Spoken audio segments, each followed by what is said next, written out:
जायफोर फरायसाया इयुनाव इन्जिनियार जानो गोसो, आईआईटी, एनआईटी, आईआईएससी आव फरायनो गोसो, बे भिडिअ'आ बिथांमोननि थाखाय। गोबाङानो सानो आं इन्जिनियार जागोन, आं आईआईटी, एनआईटी आव फरायगोन।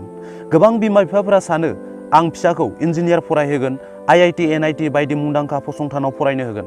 नाथाय बिथांमोना मिथिया जानो हागौ इन्जिनियारिंआव एडमिशन मोननाया गोरलै नङा। सरासनस्रा स्कुल, कलेज, इउनिभार्सिटियाव एडमिशन एबा मुं थिसननानै फरायनो हानाय बायदि इन्जिनियारिंआव बेबायदि हाया। बेनि थाखाय नेशनेल लेभेल, स्टेट लेभेलनि एन्ट्रेन्स आनजाद होनांगौ जायो। खुलुमबाय, बड' एनालाइसिस चेनेलाव नोंथांमोनखौ गासिखौबो बरायबाय। बे भिडिअनि गेजेरजों आं नोंथांमोननो फोरमायनो नाजागोन इन्जिनियारिं मुलुगाव हाबनायनि गंनै दरखं, जाय दरखंखौ बारनो हायोब्लासो इन्जिनियारिं फरायनो थाखाय आईआईटी, एनआईटी, आईआईएससी बायदि मुंदांखा फसंथानफोराव एडमिशन मोनो।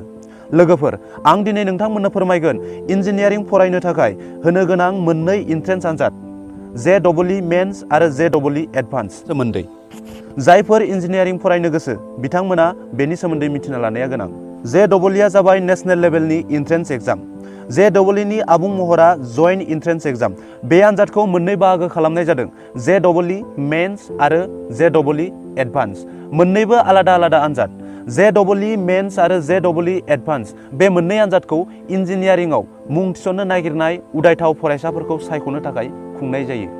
इन्जिनियारिंनि थाखाय स्टेट लेभेलाव गोबां एन्ट्रेन्स आनजाद जायो, नाथाय नेशनेल लेभेलनि फसंथान एबा इनस्टिटिउसन जेरै NIT, IIT, government funded technical institution, IIT, IISc, IIST बायदियाव बेचलर अफ इन्जिनियारिं एबा बेचलर अफ टेक्न'लजि थामहिनबा इन्जिनियारिं फरायनोब्ला JEE मेन्स आरो JEE एडभान्स एन्ट्रेन्स आनजाद होनांगोन आरो मोजां रेंक लानानै पास जानांगोन। दानिया आं नोंथांमोननो फोरमायगोन JEE मेन्स एबा जइन्ट एन्ट्रेन्स एग्जाम मेन्सनि सोमोन्दै।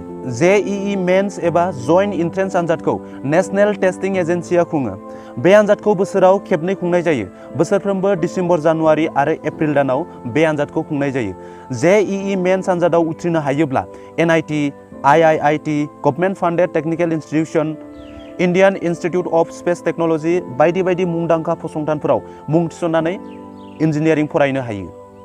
बेनि एलिजिबिलिटि क्राइटेरियानि बाथ्रा बुंनो थाङोब्ला बे आनजादखौ होनो थाखाय सासे बिजाथि एबा फरायसाया बिगियान आयदायाव 12 थाखोआव फरायनाय एबा 12 थाखो एबा हायार सेकेन्डारि उथ्रिनाय जानांगोन। फिजिक्स, केमेस्ट्रि आरो मेथ्स आयदा लानाय जानांगोन। 12 थाखोआव खमैबो 50% नम्बर लानानै उथ्रिनाय जानांगोन।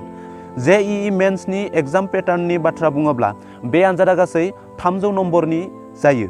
समा गासै 3 घन्टा। फिजिक्स, केमेस्ट्रि, मेथ्स आयदानि सायाव गोरा सोंथि सोंनाय जायो।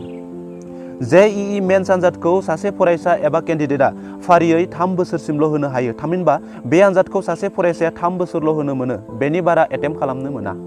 दानिया नोंथांमोननो फोरमायनो नाजागोन JEE एडभान्सनि सोमोन्दै। लोगोफोर, JEE एडभान्सआबो JEE मेन्स बादिनो।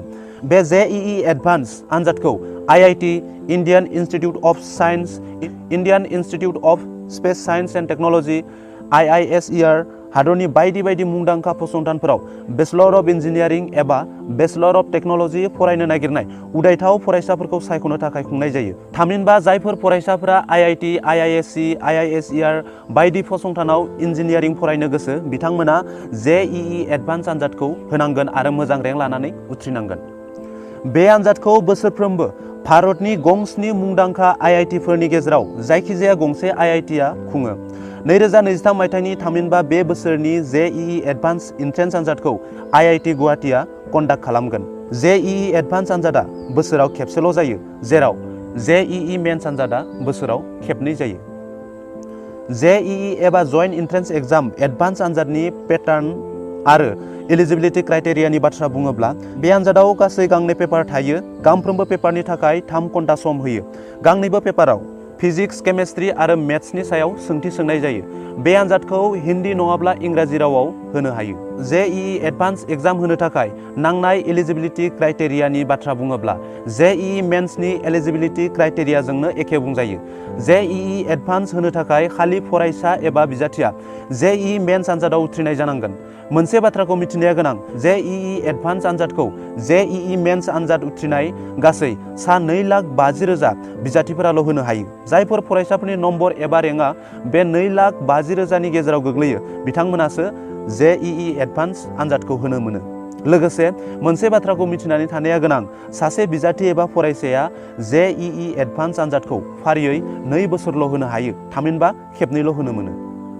लोगोफोर, भारतनि मोजां मुंदांखा फसंथानफोराव जेरै Indian institute of technology, Indian institute of science, national institute of technology, Indian institute of information technology, Indian institute of engineering science and technology बायदि बायदियाव bachelor of engineering, bachelor of technology, bachelor of planning, bachelor of architecture बायदि बायदि course फरायनो थाखाय JEE mains आरो JEE advance आनजादाव उथ्रिनाया गोनांथार।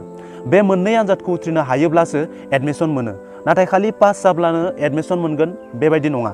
रेंकआबो मोजां जानांगोन। जेसेबां मोजां रेंक मोनगोन एसेबांनो हादरनि मोजां कलेज एबा इनस्टिट्युटआव एडमिसन मोनगोन। लोगोफोर, बे आनजादाव उथ्रिनोब्ला फरायसाया फिजिक्स, केमेस्ट्रि आरो मेथ्स आयदायाव गोख्रों एबा गोरों जानाया गोनां। लोगोफोर, दिनैनि भिडिअआ बेखिनियानोसै। नोंथांमोना भिडिअखौ मोजां मोनदोंब्ला लाइक, शेयार, साबस्क्राइब आरो कमेन्ट बक्सआव कमेन्ट खालाम। गोजोन्थों।